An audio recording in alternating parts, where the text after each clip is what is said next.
ให้ดูนะฮะเราตีครับพื้นที่มันน้อยครับมันมีป่าขยับอยู่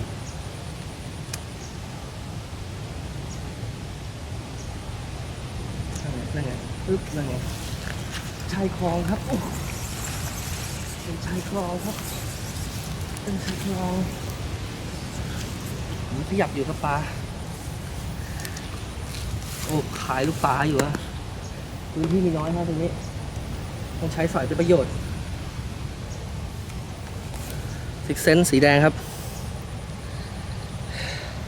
ถ่ายรูปหน่อยส่องมาครับเมื่อกี้ส่องแล้วมีพื้นที่น้อยใช้สอยอย่างประหยัด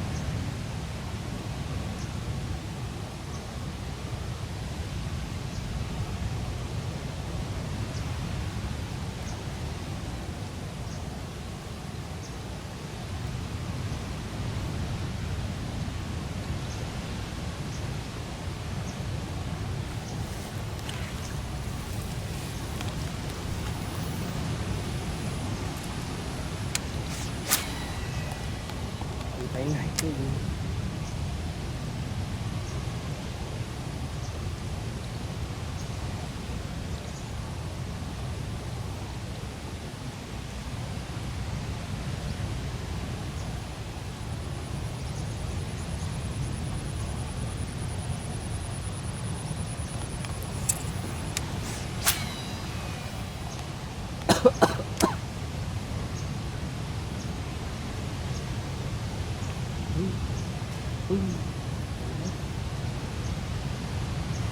โดนหรือเปล่าไม่รู้ครับใช้สอยอย่างประหยัดพื้นที่น้อย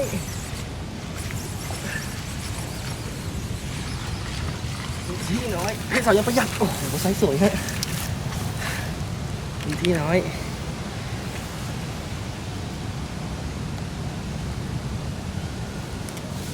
เส้นสีแดงอีกแล้วครับแต้มที่2แล้ววันนี้โอ้แค่นี้นะ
อันนี้ตัวไม่ใหญ่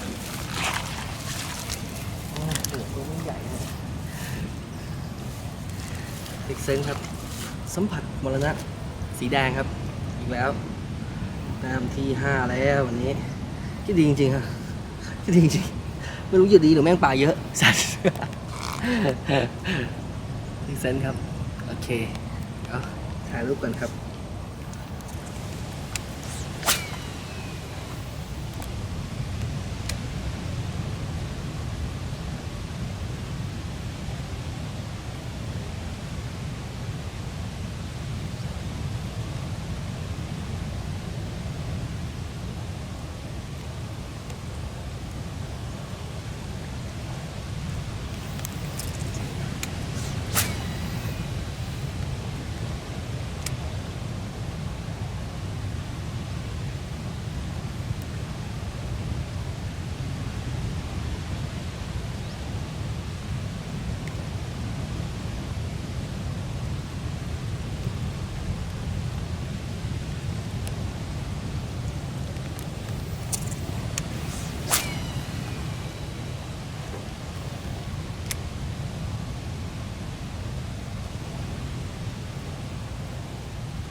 ช่องนี้น่าโจมจริง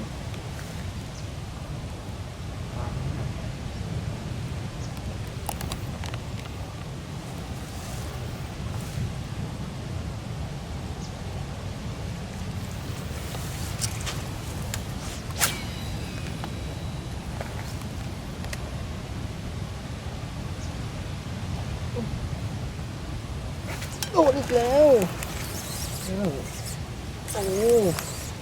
ไม่ใช้ป่าครับพึ่งยาง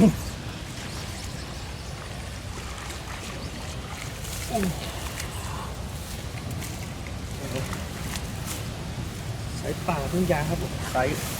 ช้ดีเลยครับนะครับ ตรงนี้มันเป็นที่